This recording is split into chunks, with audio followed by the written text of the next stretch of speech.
卡尔文森号航母是一艘资历较深的航母，但是搭载了 F-35C 战斗机后，其作战能力号称目前最强。那么4代舰载机超级大黄蜂和第5代隐身舰载机 F-35C 混搭，会对航母的作战能力带来哪些提升？新旧两种舰载机混搭，美军航母战法又会有哪些变化？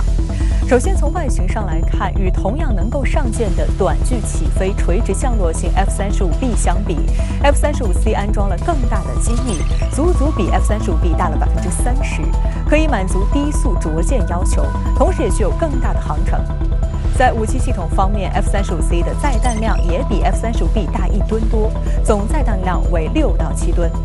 它有2个内置弹舱分设在机身前下方两侧，每个弹舱可同时容纳1枚 AIM-120C 中距空导弹和1枚 GBU-32型捷达姆精确制导炸弹。另外，在必要的情况下，还可以增加6个外部挂架，可挂载美军现役几乎所有种类机载武器。F-35C 跟超级大黄蜂进行对比的话 ，F-35C 在技术上全面占优，特别是隐身性能突出，航电系统更先进。比如超级大黄蜂采用的是平视显示器，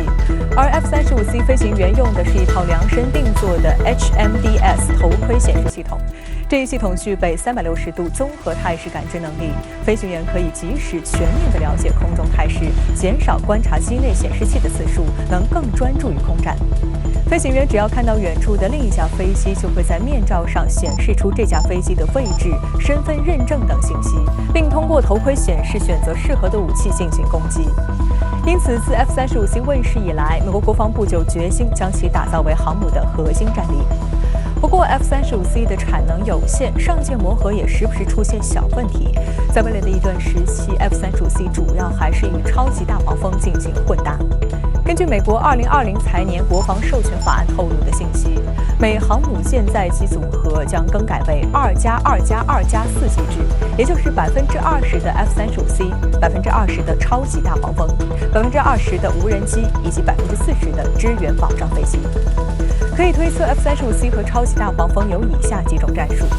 第一种是 F-35C 依靠隐身优势争夺制空权，超级大黄蜂执行打击任务。第二种是 F-35C 和超级大黄蜂同时出击 ，F-35C 可以利用其先进的传感器能力和数据共享能力，充当核心的信息节点，向其他舰艇和飞机分发情报、共享情报，特别是用美国海军分布式作战概念。第三种就是防空压制 ，F-35C 依靠自己的隐身优势，挂载空地导弹或者反辐射导弹，去打击对方的地面防空系统，这样超级大黄蜂就可以从容地进行轰炸了。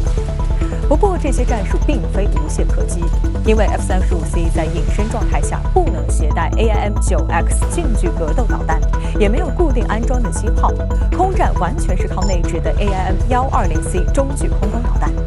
如果隐身失效，超视距空战不能实施，那么 F-35C 将会陷入没有自卫能力的窘境。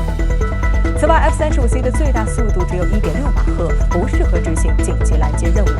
面对来袭敌机时，可能还不如超级大黄蜂靠谱。更重要的是 ，F-35C 和超级大黄蜂对于协同作战有很高的要求。如果没有预警机、电子战机、加油机的支援，两者都难以充分发挥作战能力。一些国家之所以发展超远程空导弹，目的就是通过打掉美军预警机、加油机等支援保障飞机，从而大幅削弱航母上 F-35C 和超级大黄蜂的战斗力。